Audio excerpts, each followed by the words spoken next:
Hare Krishna, Krishna Krishna, Hare Hare, Hare Rama, Rama Rama, Hare Hare, Hare Krishna, Krishna Krishna. And now Chapter 3, At the Final Hour, from Canto 6, Chapter 1, texts 25 through 27 of the Srimad Bhagavatam.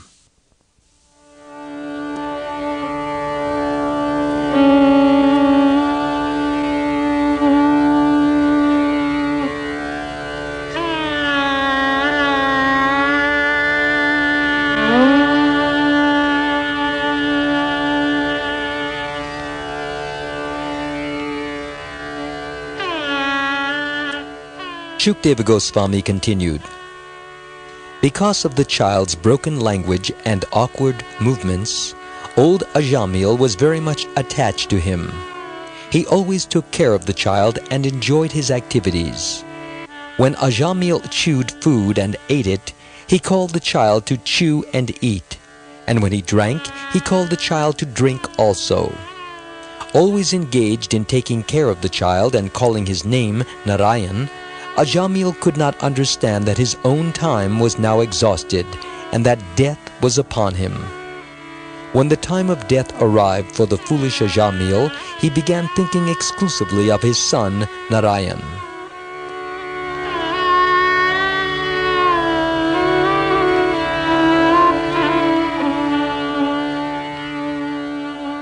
Purport. Here it is clearly mentioned that the child Narayan was so young that he could not even speak or walk properly. Since the old man was very attached to the child, he enjoyed the child's activities, and because the child's name was Narayan, the old man always chanted the holy name of Narayan. Although Ajamil was referring to the small child and not to the original Narayan, the name of Narayan is so powerful that even by chanting his son's name, he was becoming purified. Srila Rupa Goswami has therefore declared that if one's mind is somehow or other attracted by the holy name of Krishna, tasmat kenapyupayena mana Krishne niveshayet, one is on the path of liberation. In India, even today, parents often give their children names of God, such as Krishna, Govinda, or Narayan. Thus, the parents chant the names Krishna, Govinda, or Narayan and get the chance to be purified. At the time of death, Ajamil was chanting the name of Narayan in connection with his youngest child. Since Ajamil was the son of a Brahmin, he had been accustomed to worshipping Narayan in his youth, because in every Brahmin's house there is worship of Narayan. Therefore, although the contaminated Ajamil was calling for his son, by concentrating his mind on the holy name of Narayan, he remembered the Narayan he had very faithfully worshipped in his youth. The value of remembering Narayan at the time of death is explained in the second canto of the Srimad Bhagavatam, chapter 1, verse 6.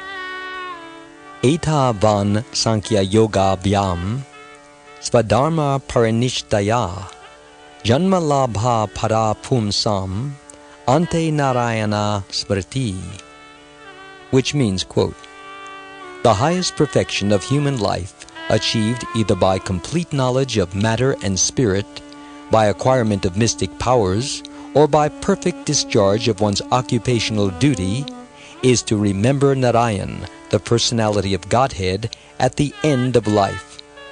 Unquote. Somehow or other, therefore, Ajamil consciously or unconsciously chanted the name of Narayan at the time of death and became all perfect.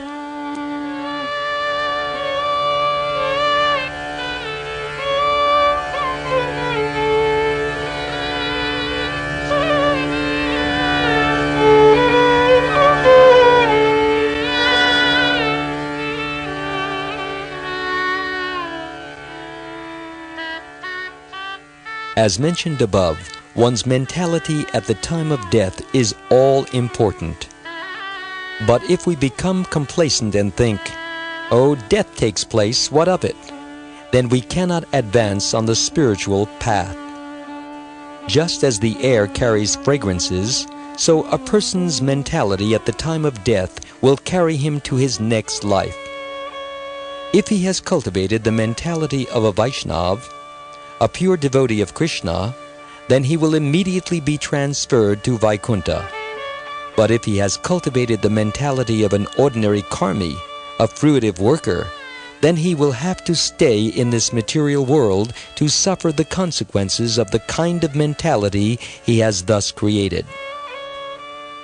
Suppose I am a businessman. If I simply do business up till the point of death, naturally my mentality will be business. One Calcutta businessman at the time of death asked about the management of his mill. He might have taken his next birth as a rat in his mill. This is possible. At the time of death, whatever you are thinking will carry you to your next body. Krishna is very kind, and whatever mentality one is absorbed in at the time of death, Krishna will provide an appropriate body. All right, you are thinking like a rat? Become a rat. You are thinking like a tiger? Become a tiger. You are thinking like my devotee? Come to me. By chanting Hare Krishna, we can mold our thoughts so that we are always thinking of Krishna. As Krishna recommends in the Bhagavad-gita, chapter 6, verse 47, Yoginam api sarvesham madgatenan taratmana, which means, quote, "The first-class yogi is he who always thinks of me within his heart," unquote. The Krishna consciousness movement is especially meant for helping the members of human society come to this state of full Krishna consciousness. Then at the end of life, one will simply remember Krishna. Whatever you practice throughout your life will determine your consciousness at death. That is natural.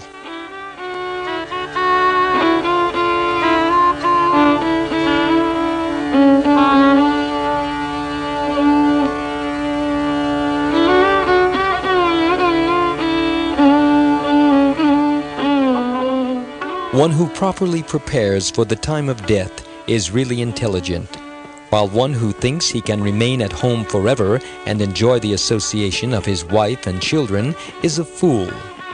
In illusion, a man thinks, "My bank balance, my nice house, and my family will protect me." But these cannot protect anyone.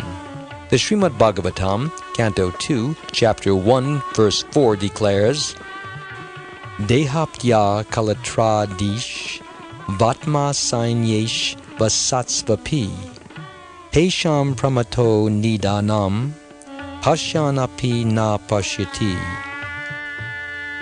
which means, quote, "One who is mad thinks, my strong body, my grown-up children, my good wife, and my bank balance will save me," unquote.